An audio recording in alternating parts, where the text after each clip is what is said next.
Welcome to storyboard with me Chakravarthy. Stock మార్కెట్ను Omicron వణికిస్తోంది.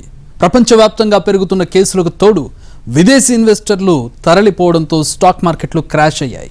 చివరిలో కొద్దిగా రికవరీ ఉన్నా మొత్తం మీద లక్షల కోట్ల మదుపర్ల సంపద ఆవిరైంది. దేశంలో మూడో వేవ్ వస్తుందన్న అంచనాలు మరింతగా భయపెడుతున్నాయి. స్టాక్ మార్కెట్ క్రాష్ను ఎలా చూడాలి? సూచీలు కరెక్షన్ మూడ్లో ఉన్నాయా? భవిష్యత్తులో మార్కెట్ గమనం ఎలా ఉండనుంది?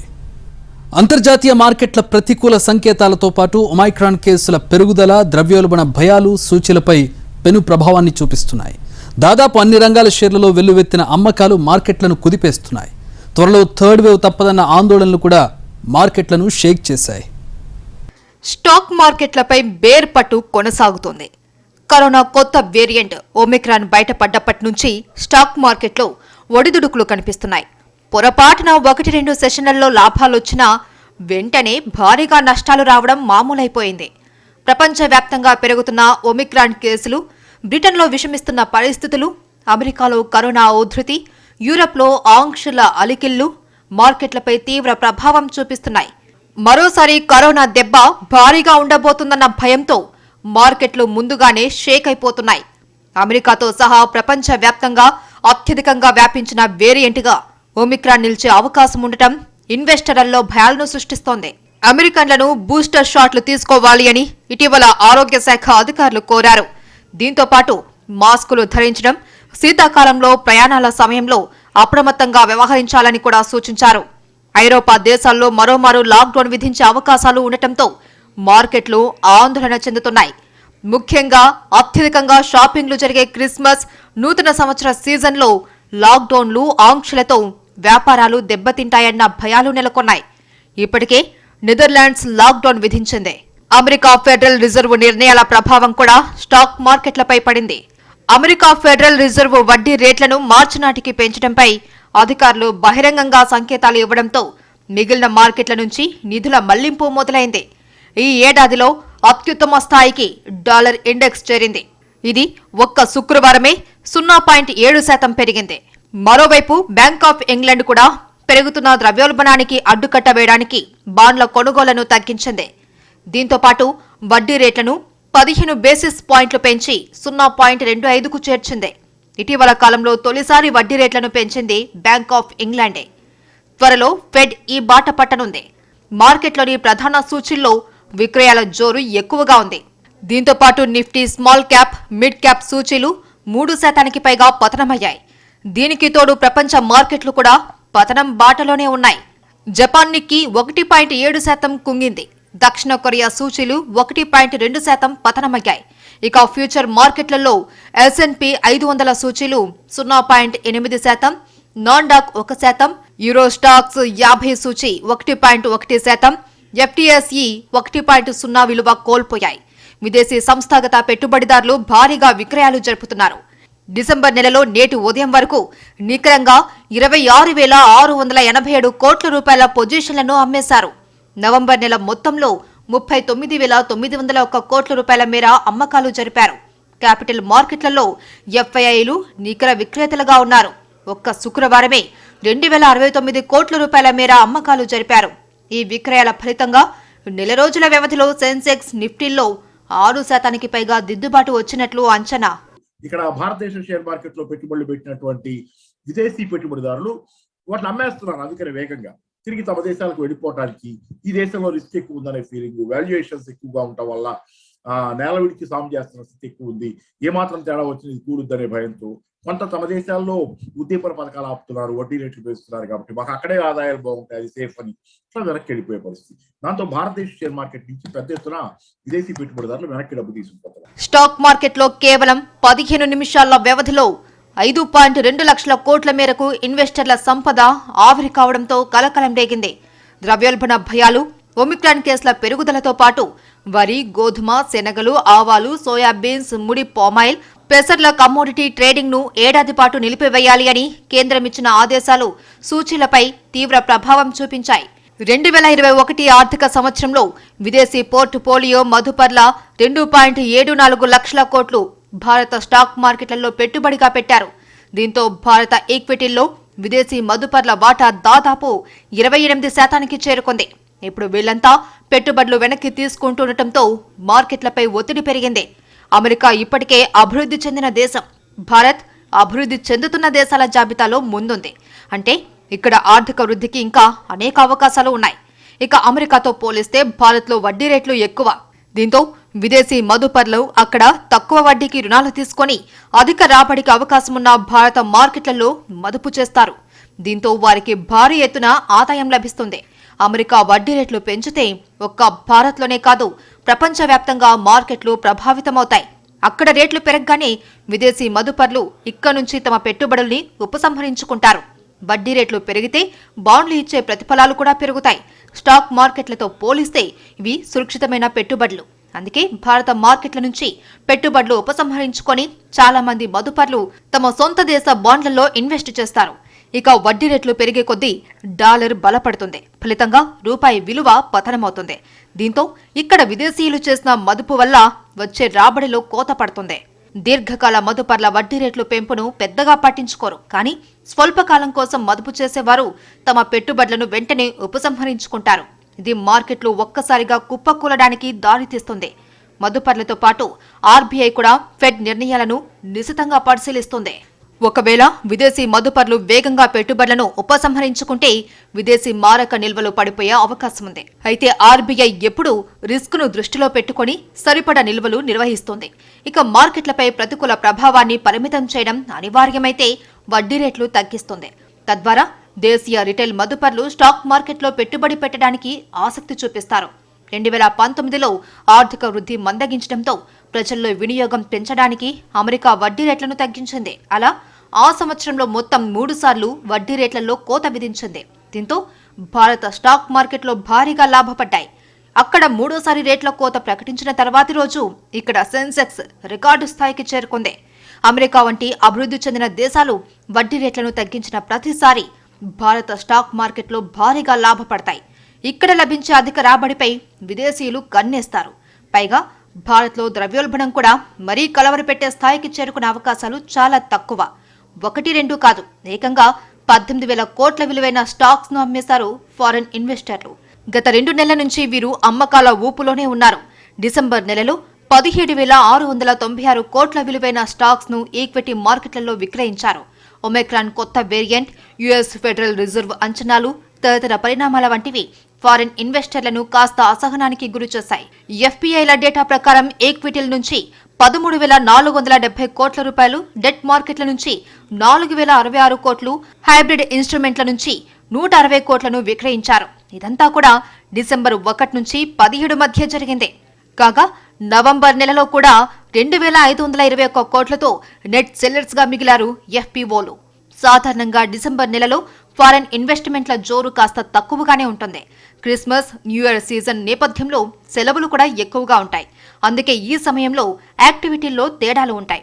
అయితే మళ్లీ ఒమిక్రాన్ ప్రభావం తీవ్రంగా పెరుగుతున్న తరుణంలో పరిస్థితులు భిన్నంగా ఉండొచ్చు అన్న భయం కూడా రిటైల్ ఇన్వెస్టర్లలో నెలకొంది. కరోనా తర్వాత దేశీయ స్టాక్ మార్కెట్లు చాలా వేగంగా కోలుకున్నాయి. అత్యంత వేగవంతమైన రికవరీ జరుగుతోందని మదుపర్లు ఆనందపడ్డారు. కానీ గత 2 నెలలుగా జరుగుతున్న పరిణామాలు అందరినీ కలవరపెడుతున్నాయి. కరోనా టైంలో స్టాక్ మార్కెట్లు దారుణంగా నష్టపోయాయి. ఏకంగా 50% పైగా నష్టపోవడంతో మార్కెట్లు ఎప్పటికీ కోలుకుంటాయో అనే భయాలు వ్యక్తమయ్యాయి. అయితే కరోనా వ్యాక్సిన్లు అందుబాటులోకి రావడం, కేసులు తగ్గుముఖం పట్టడంతో దేశ ఆర్థిక వ్యవస్థ రికవరీ మోడ్లోకి వెళ్లిపోయింది. మార్కెట్లు కూడా ఊహించిన దానికంటే చాలా వేగంగా కోలుకున్నాయి. ఎంత వేగంగా కింద పడ్డాయో అంతకంటే వేగంగా పైకి లేచాయి. అయితే ఆర్థికవేత్తలు అప్పట్లోనే ఈ పెరుగుదలను అనుమానించారు. ఆర్థిక సంక్షోభాలు, కరోనా లాంటి విపత్తులు వచ్చిన తర్వాత ఆర్థిక వ్యవస్థ వి షేప్ లేదా యూ షేప్లో రికవరీ అవ్వాలి. కానీ ఆర్థిక వ్యవస్థ ఏ షేప్లో రికవరీ అవుతుందో తెలియట్లేదు అని అనుమానాలు వ్యక్తం చేశారు. కొంతమంది ఇదంతా వాపే కానీ బలుపు కాదని కూడా చెప్పారు. స్టాక్ మార్కెట్లు దూసుకెళ్తున్నాయని, యువత భారీగా పెట్టుబడులు పెట్టొద్దని కూడా సలహా ఇచ్చారు. మార్కెట్లు ఖచ్చితంగా కరెక్షన్ తీసుకుంటాయని ముందే చెప్పారు. ఇప్పుడు మార్కెట్లో ఆ కరెక్షన్ జరుగుతుందనే చర్చ కూడా మొదలైంది. సో నియర్ టర్మ్లో ఈ నెగటివ్సే కాకుండా కొద్దిగా రిఫార్మ్స్, మొన్నటి వరకు గవర్నమెంట్ తీసుకున్న రిఫార్మ్స్, ఇప్పుడు ఫామ్ బిల్ వెనక్కి తీసుకోవడం, ఇలా పొలిటికల్ కంపల్షన్ వల్ల కొద్దిగా కొత్తగా రిఫార్మ్స్ ఎక్కువ చేపట్టరనే ఒక భయాందోళన వల్ల కూడా మార్కెట్ కొద్దిగా నెగిటివ్గా రియాక్ట్ అవటం మనం చూస్తున్నాము. గత 2 నెలలుగా స్టాక్ మార్కెట్లో చోటు చేసుకుంటున్న పరిణామాల ప్రభావం ఐపీఓకు వచ్చిన కంపెనీలపై కూడా పడింది. ఎన్నో అంచనాల మధ్య ఐపీఓకు వచ్చిన Paytm parent company 197 communications, fintech company Fino payments bank, auto company NJS enterprises, quick service restaurant Sapphire foods initial issue price కంటే తక్కువలో ట్రెండ్ అవుతున్నాయి. పేటీఎం షేర్ ఏకంగా 47% నష్టపోయింది. ఫినో పేమెంట్స్ బ్యాంక్ షేర్ 37% నష్టపోయింది. ఎంతో పేరున్న దేశీయ కంపెనీలు ఇంత దారుణంగా పతనం కావడంపై మదుపర్లలో ఆందోళన ఉంది. దీంతో ఆర్థిక వ్యవస్థ ఏ దిశగా పయనిస్తుందనే ఆలోచనలు మొదలయ్యాయి. ఆర్థికవేత్తలు చెప్పినట్టు మార్కెట్ ఇది వాపా బలుపా తెలుసుకోలేని అయోమయంలో పడ్డారు. మార్కెట్ల పతనంపై మరీ ఎక్కువ ఆలోచించవలసిన పని లేదు అంటున్నారు విశ్లేషకులు. దేశ ఆర్థిక వ్యవస్థ మూలాలు బలంగా ఉన్నాయి కాబట్టి భవిష్యత్తులో మార్కెట్లు కోలుకునే అవకాశం ఉందని చెబుతున్నారు. ఎన్నో ఆశలు పెట్టుకున్న కంపెనీల షేర్లు నష్టాల్లో ట్రేడ్ అవడానికి వాస్తవ ధర కంటే అత్యధిక మొత్తానికి కోట్ చేయడమే కారణమై ఉండొచ్చని భావిస్తున్నారు. కంపెనీల వాస్తవ విలువ కంటే ఆడిటర్ల వాల్యుయేషన్ ఎక్కువగా ఉండటం, దాని నమ్మి మదుపర్లు షేర్ల కోసం ఎగబడటం కూడా విపరీతమైన హైప్ క్రియేట్ కావడానికి ముఖ్య కారణమని విశ్లేషిస్తున్నారు. షేర్ మార్కెట్ లో వాల్యుయేషన్లు అధికంగా ఉన్నాయనేది మామూలుగానే మొదటి నుంచి ఉన్నటువంటి మాట. ఆసియా షేర్ మార్కెట్లు అన్నిటిలోకి భారత షేర్ల విలువ వాటికి నిజంగా ఉండాల్సిన విలువ కంటే ఎక్కువ ఉందని. అంటే వాటికి పునాదిగా ఉండేది ఏంటంటే ఒక కంపెనీ షేర్లకు పునాది ఆ కంపెనీ ఆర్థిక స్థితి, దాని పర్ఫార్మెన్స్. కానీ ఏంటంటే ఆ కంపెనీ ఆర్థిక స్థితి పర్ఫార్మెన్స్ కి నిమిత్తం లేకుండా, అంటే దాని స్థాయికి కాకుండా దాని స్థాయిని మించి చాలా అధికంగా ఈరోజు ఆ కంపెనీ షేర్ల విలువ మార్కెట్ లో ఉందనేది మొదటి నుంచి అందరూ చెబుతున్న విషయమే. ప్రస్తుతం మార్కెట్లు రికవరీ అవ్వాలి అంటే మదుపర్ల సెంటిమెంట్ చాలా ప్రధాన అంశంగా మారింది. ప్రపంచవ్యాప్తంగా మళ్లీ కోవిడ్ భయాలు ముసురుకుంటున్న తరుణంలో మదుపర్ల సెంటిమెంట్ ఇప్పుడప్పుడే బలపడే అవకాశాలు కనిపించడం లేదు. కొత్తగా వచ్చిన ఒమిక్రాన్ వేరియంట్ అంత ప్రమాదకరం కాదని చెబుతున్న దేశాలు కూడా ఆంక్షల చట్రంలోకి వెళ్లడాన్ని ఇన్వెస్టర్లు జీర్ణించుకోలేకపోతున్నారు. దీంతో ఎందుకైనా మంచిదని ముందుగానే జాగ్రత్త పడుతున్నారు. దీపం ఉండగానే ఇల్లు చక్కబెట్టుకుందామనే పద్ధతిలో మార్కెట్లు పూర్తిగా పడిపోకముందే తక్కువ నష్టంతో బయటపడాలి అని భావిస్తున్నారు. ఇలా ఎవరికి వారు ఉన్న షేర్లు అమ్మేస్తూ ఉండటం, విదేశీ ఇన్వెస్టర్లు పెట్టుబడులు వెనక్కి తీసుకోవడం లాంటి కారణాలు దేశీయ మార్కెట్లపై తీవ్ర ప్రభావం చూపిస్తున్నాయి. ఇప్పుడు స్టాక్ మార్కెట్లో అనిశ్చితి కొనసాగుతుంది. మదుపర్లు అప్రమత్తంగా ఉండాలి అని నిపుణులు సూచిస్తున్నారు. దిగ్గజ కంపెనీలు, బ్యాలెన్స్ షీట్లు బలంగా ఉన్న కంపెనీల్లోనే పెట్టుబడులు పెట్టాలి అని సలహా ఇస్తున్నారు. మరీ తొందరపడి షేర్లు అమ్మాల్సిన పని లేదు అని, దీర్ఘకాలిక పెట్టుబడులకు ఎప్పుడూ నష్టభయం ఉండదని చెబుతున్నారు. కానీ బ్లాక్ ఫ్రైడేలు, బ్లాక్ మండేల్ని తలుచుకొని ఇన్వెస్టర్లు తల్లడిల్లుతున్నారు. 2 నెలల క్రితం కూడా మార్కెట్లు భారీగా నష్టపోయాయి. ఇప్పుడు మళ్లీ సేమ్ సీన్ రిపీట్ అయింది. అంతకుముందు ఏప్రిల్లో కూడా భారీ నష్టాలు వచ్చాయి.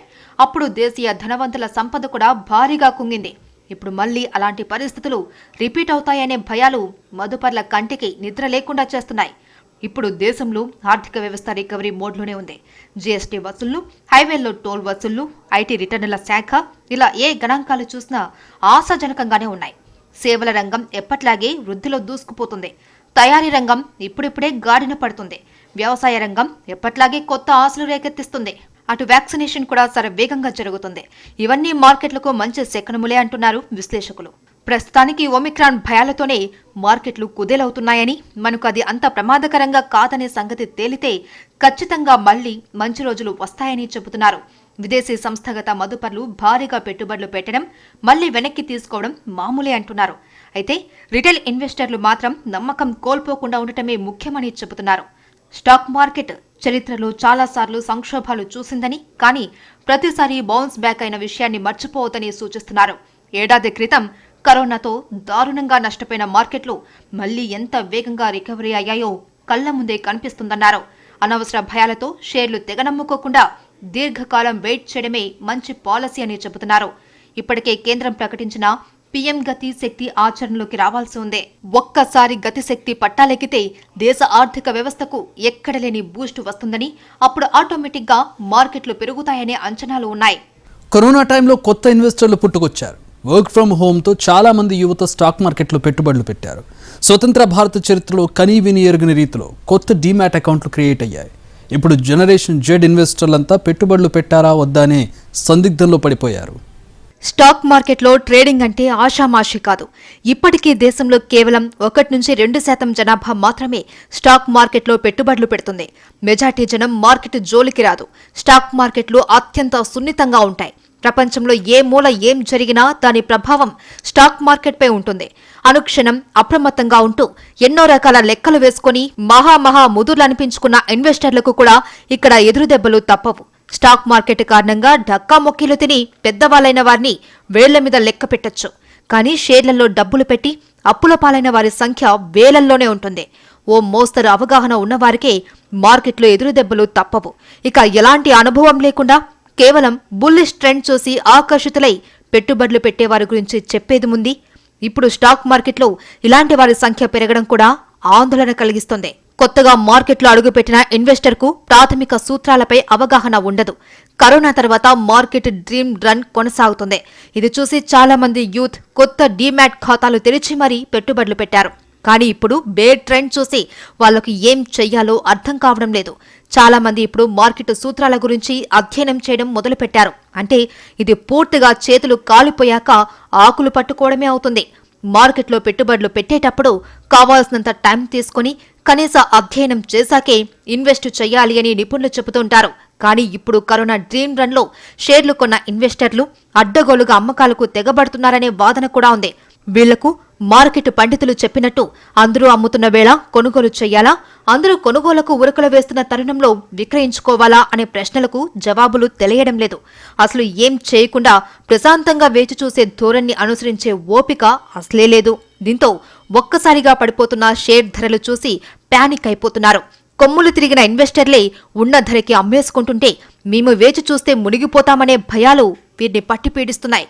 కరోనా ఒమిక్రాన్ కేసుల తీవ్రతతో ఆంక్షలపై భయాలు, లిక్విడిటీ తగ్గింపు, త్వరలోనే వడ్డీ రేట్ల పెంపు బాటలో ఫెడ్ నడుస్తుండటంతో విదేశీ ఇన్వెస్టర్ల భారీ అమ్మకాల వల్ల కీలక సూచీలు వాటి జీవనకాల గరిష్టాల నుంచి సుమారు 10% మేర నష్టపోయాయి. విదేశీ ఇన్వెస్టర్లు నెల రోజులుగా భారీగా అమ్మకాలు సాగిస్తున్నారు. దేశీయ సంస్థాగత ఇన్వెస్టర్లు కొనుగోళ్లతో ఆదుకునే ప్రయత్నం చేస్తున్నా కానీ భారీ నష్టాలను నిలువరించలేని పరిస్థితి నెలకొంది.